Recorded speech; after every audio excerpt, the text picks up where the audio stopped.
हौसला वो मंजर भी आएगा, कि रख हौसला वो मंजर भी आएगा, प्यासे के पास चल के समुद्र भी आएगा, यूं ही मत बैठ तक कर ए मंजिल के मुसाफिर, मंजिल भी मिलेगी और मिलने का मज़ा भी आएगा।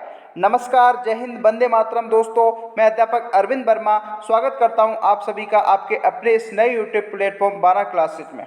साथियों, चतुश्रेणी भर्ती कर्मचारी की तैयारी करने वाले सभी साथियों के लिए एक क्लास इम्पोर्टेंट रहने वाली है। एक बार फिर से मैं आपके सामने पूर्व प्रतियोगी भर्ती परीक्षाओं में आए हुए प्रश्नों की सीरीज में एक बार 20 इम्पोर्टेंट क्वेश्चंस लेकर के आया हूं, जो आपकी परीक्षा में हूबहू देखने को मिलने वाले हैं साथियों। जी हाँ, बिल्कुल साथियों, हर एक प्रश्न इम्पोर्टेंट है जो आपकी परीक्षा के लेवल का रहेगा। बस आपको क्या करना है, वीडियो को कंप्लीट ध्यान से पूरा वॉच करना है साथियों, समझते हुए चलना है और लास्ट में एक कमेंट करके ज़रूर बताना कि आपको क्लास कैसी लगती है, कितने प्रश्न आपने सही किए। अगर आप 15 प्लस प्रश्न सही कर रहे हो तो आप समझ लीजिए कि आपकी सफलता को कोई नहीं रोक सकता है।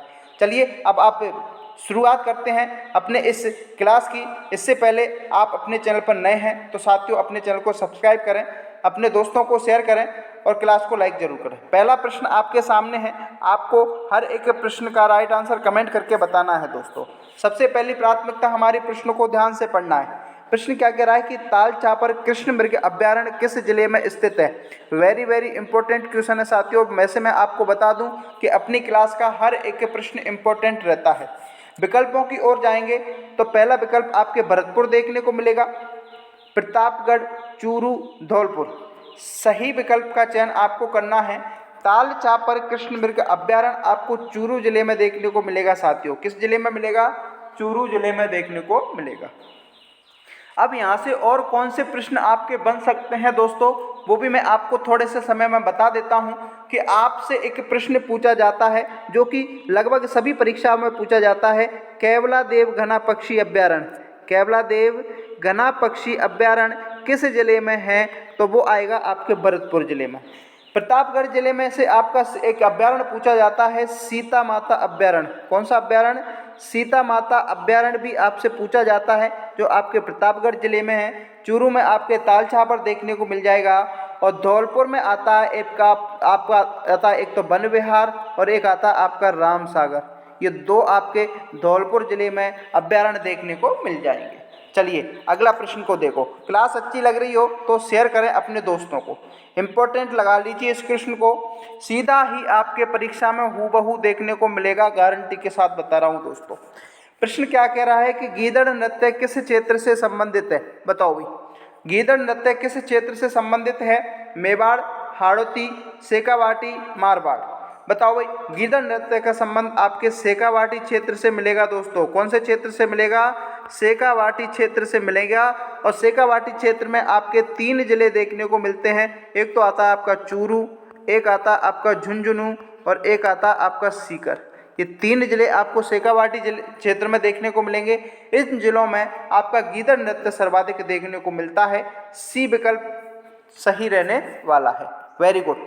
सभी साथी अभ्यास करते चलिए, जल्दी जल्दी रिवीजन कर लीजिए साथियों। क्वेश्चंस बहुत शानदार हैं, आपको बस प्रश्न को ध्यान से पढ़ना है और राइट आंसर कमेंट करके बताना। अगला प्रश्न बताइए भाई, राजस्थान में टायर ट्यूब बनाने का कारखाना कहाँ स्थित है? बताओ, सीतापुरा जयपुर, सोजत पाली, कांकरौली राजसमंद, जावर उदयपुर। जल्दी से 5 सेकंड में आप इस क्वेश्चन का राइट आंसर बताइए। राजस्थान में टायर ट्यूब बनाने का जो कारखाना है वो आपके कांकरौली में आता है दोस्तों। कहाँ पड़ता है? कांकरौली। और कांकरौली पड़ेगा आपके राजसमंद जिले में। कौन से जिले में? राजसमंद जिले में। सी विकल्प फिर से आपका सही रहेगा। जितने भी साथी सी का चयन कर रहे हैं सभी सही रहने वाले हैं। शाबाश, वेरी गुड, लॉक कर दीजिए सी को। अगला प्रश्न देखते हैं। अगला प्रश्न देखिए, वेरी इंपॉर्टेंट क्वेश्चन है साथियों। देखो प्रश्न क्या कह रहा है कि राजस्थान में सबसे पहले सूर्योदय कहाँ होता है? देखिए, मैं आपको इस क्वेश्चन को राजस्थान के मैप के माध्यम से बताने का प्रयास करूंगा साथियों, ध्यान से देखना है। ये तो अपने राजस्थान का मैप है। इधर आता है आपकी उत्तर दिशा, इधर आती है आपकी दक्षिण दिशा। यहाँ से मैं आपके कई सारे प्रश्न क्लियर करने वाला हूँ जो परीक्षा में पूछे जाते हैं। पूर्व दिशा आ जाएगी और इधर आ जाएगी आपकी पश्चिम दिशा। देखिए, ये उत्तर से दक्षिण है और ये आपकी आती है पूर्व से पश्चिम। प्रश्न ये कह रहा है कि राजस्थान में सबसे पहले सूर्योदय तो वो होता है आपके धौलपुर जिले में। कौन से जिले में होता है? धौलपुर जिले में सर्वाधिक सबसे पहले सूर्योदय होता है। लेकिन आपसे ये प्रश्न पूछा जाता है कि राजस्थान का सबसे पूर्वी बिंदु कौन सा है, तो वो आता है आपका सिलाना। कौन सा आता है? सिलाना, जो कि आपके कौन से जिले में देखने को मिलेगा? धौलपुर जिले में देखने को मिलेगा। सबसे पश्चिमी बिंदु की पूछ लेता है तो वो आएगा आपका कटरा, जो कि आपके जैसलमेर जिले में देखने को मिलेगा, ध्यान रखना। सबसे उत्तरी बिंदु कोणा गांव आ जाएगा श्री गंगानगर में, और सबसे दक्षिण बिंदु आ जाएगा आपका बोरकुंड, जो कि कहाँ मिलेगा? बांसवाड़ा में मिलेगा, ध्यान रखना। यहाँ से प्रश्न पूछा जाता है, इसलिए मैं आपको बता रहा हूँ, ठीक है ना। चलिए, तो इस क्वेश्चन का राइट आंसर क्या होगा? ए विकल्प सही हो जाएगा। अगला देखिए, अगला प्रश्न क्या कह रहा है? कजली तीज का महोत्सव कहाँ मनाया जाता है? बताओ, कजली तीज का महोत्सव जो कि अभी अभी निकला है साथियों, कहाँ मनाया जाता है? और इससे ये प्रश्न भी पूछा जाता है कि कब मनाया जाता है। कहाँ की बात करें तो साथियों ये आपके बूंदी जिले में मनाया जाएगा। कब की बात करें तो ये आएगा आपका भादवे की कृष्ण पक्ष की तृतीया को। भादवे की कृष्ण पक्ष की तृतीया को कजली तीज मनाई जाती है। इसके उपनामों की बात करें तो इसको कजली तीज के नाम से जानते हैं, सातुड़ी तीज के नाम से जानते हैं, बूढ़ी तीज के नाम से जानते हैं। ध्यान रखना, इतने सारे उपनाम हैं जहाँ से प्रश्न आपका परीक्षा में पूछा जाता है, तो बी विकल्प सही रहेगा। अगला देखो, अगला प्रश्न है, राजस्थान में सर्वाधिक औद्योगिक इकाइयाँ कहाँ स्थित हैं? देखिए, सर्वाधिक औद्योगिक इकाइयों की बात की जा रही है तो ये आएगी आपके जयपुर जिले में। कौन से जिले में है? जयपुर जिले में है दोस्तों। जयपुर को लॉक कर दीजिए, शाबाश। अगला देखो, स्वतंत्रता प्राप्ति के समय राजस्थान में कितनी रियासतें थी? बताओ, जब हमारा देश स्वतंत्र हुआ था उस समय हमारे राजस्थान में कितनी रियासतें हुआ करती थी? 21, 19, 34, 18। जल्दी बताओ इस क्वेश्चन का राइट आंसर, शाबाश। तो स्वतंत्रता प्राप्ति के समय हमारी 19 रियासतें थी, शाबाश। 2 विकल्प इस क्वेश्चन का राइट आंसर रहेगा। अगला प्रश्न देखो,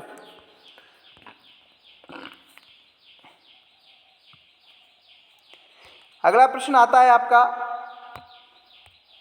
विजय सिंह पथिक का मूल नाम क्या था? बताओ, विजय सिंह पथिक का मूल नाम?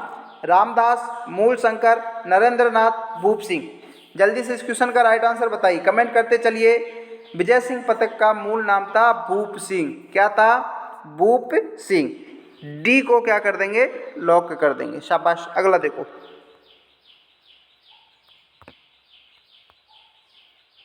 अगला प्रश्न है, रूपाजी कृपाजी धाकड़ का संबंध किस किसान आंदोलन से है? किसकी पूछ रहा है? रूपाजी की कृपाजी धाकड़ का जो संबंध है वो आपके किस किसान आंदोलन से देखने को मिलेगा? बताओ, तो ये मिलेगा आपके बेंगू किसान आंदोलन से। कौन से किसान आंदोलन से? बेंगू किसान आंदोलन। डी पोर डॉग को लॉक कर दो। अगला प्रश्न देखो,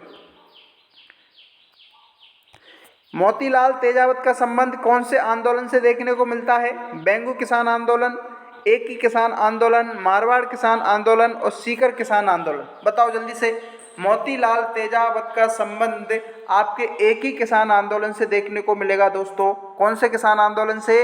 एक ही किसान आंदोलन से देखने को मिल जाएगा। बी विकल्प सही रहेगा। अगला देखो, गरासियों के घर को क्या कहा जाता है? देखिए, गरासिया जनजाति है, इस गरासिया जनजाति के घर को किस नाम से जाना जाता है? बताओ, कू, घेर, टपरा, कोरगा। जल्दी से बताइए। गरासिया के घर को घेर के नाम से जानते हैं। किसके नाम से जानते हैं? घेर के नाम से जाना जाता है। अगला क्वेश्चन देखो भाई,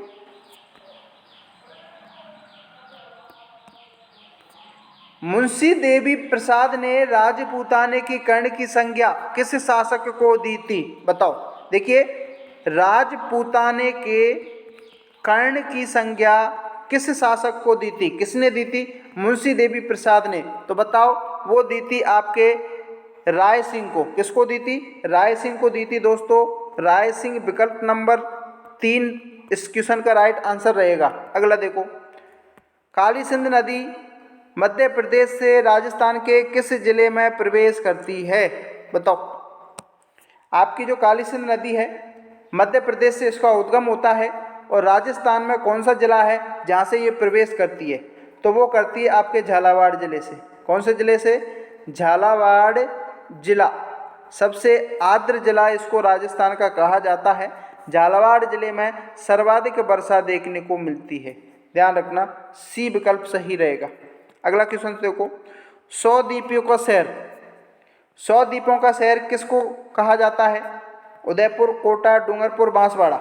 100 द्वीपों का शहर आपके बांसवाड़ा को कहा जाएगा। किसको कहा जाएगा? बांसवाड़ा। डी विकल्प सही रहेगा। अगला देखो, राजस्थान में सर्वप्रथम सीमेंट कारखाने की स्थापना कहाँ हुई? बताओ, जल्दी से रिवीजन कीजिए, फटाफट से राइट आंसर देते चलिए साथियों। राजस्थान में सर्वप्रथम सीमेंट कारखाने की शुरुआत चित्तौड़, लाकेरी, भीलवाड़ा, निम्बाहेड़ा। सर्वप्रथम सीमेंट कारखाने की बात की जा रही है तो ये आएगी आपकी लाकेरी में। कहाँ जाएगा? लाकेरी कहाँ पड़ता है? बूंदी में पड़ता है दोस्तों। बी विकल्प सही रहेगा। अगला देखो, राजस्थान का कौन सा शहर है जिसको वस्त्र नगरी के नाम से जाना जाता है? बताओ, वस्त्र नगरी के नाम से किस शहर को जाना जाता है? भीलवाड़ा को। किसको कहा जाता है दोस्तों? भीलवाड़ा। 3 विकल्प में सही है। अगला देखो, राजस्थान के किस जिले में छबड़ा तापीय ऊर्जा केंद्र स्थित है? देखिए, छबड़ा तापीय ऊर्जा केंद्र की बात की जा रही है और छबड़ा तापीय ऊर्जा केंद्र आपके 12 जिले में देखने को मिलेगा। कौन से जिले में मिलेगा? 12 जिला।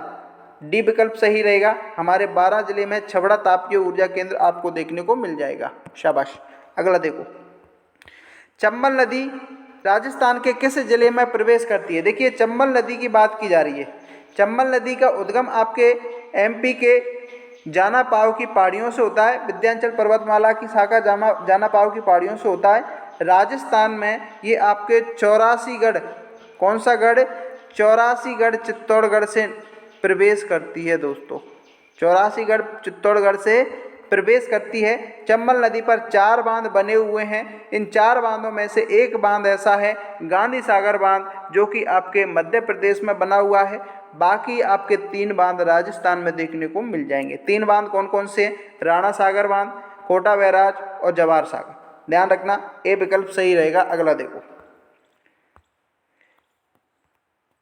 निम्न में से कौन सी जनजाति है जो मकान बनाकर नहीं रहती? बताओ, ऐसी कौन सी जनजाति है जो मकान बनाकर के नहीं रहती है? भील जनजाति, गाड़िया लोहार जनजाति, सैरिया जनजाति, मीणा जनजाति। जल्दी से बताओ इस क्वेश्चन का राइट आंसर। ऐसी जनजाति गाड़िया लोहार जनजाति है दोस्तों। कौन सा? गाड़िया लोहार। ये जनजाति है जो अपना कभी स्वयं का मकान नहीं बनाती है। कहीं जैसे फुटपाथ वगैरह होती है वहाँ पर अपनी एक टापरी बना लेते हैं और वहीं रहने लग जाते हैं। कुल मिला के यूँ कह सकते हैं कि जहाँ इनको काम मिलता है वहीं अपने डेरा डाल लेते हैं। तो बी विकल्प इस क्वेश्चन का राइट आंसर हो जाएगा। अगला देखिए, सिलिसेड झील कहाँ पर स्थित है? बताओ, सिलिसेड झील कहाँ स्थित है? उदयपुर में, बीकानेर में, अजमेर में, अलवर में। जल्दी से बताओ। देखिए, यहाँ से मेरे को एक प्रश्न बताओ आपको कि झीलों की नगरी किस जिले को कहा जाता है? इस प्रश्न का आपको राइट आंसर कमेंट करके बताना है। सिलिसेड झील की बात करें तो ये आपके अलवर जिले में देखने को मिलती है दोस्तों। किस जिले में देखने को मिलेगी? अलवर जिले में।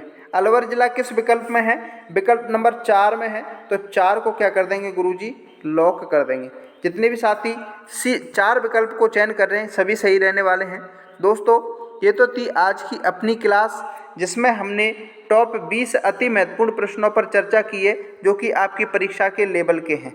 अब आप कमेंट करके बताओ कि 20 में से कितने प्रश्न आपने सही किए हैं। क्लास अच्छी लगी हो तो एक लाइक ज़रूर करें, शेयर करें अपने दोस्तों को, और जो साथी चैनल पर नए हैं वो चैनल को सब्सक्राइब करके ज़रूर रखें। मिलते हैं अगली वीडियो में नेक्स्ट क्वेश्चंस के साथ। तब तक के लिए जय हिंद, जय Bharat, bye bye, take care. तैयारी कीजिए साथियों, लास्ट समय है। जितना आप अभ्यास करोगे उतना ही आपके लिए फ़ायदेमंद रहेगा।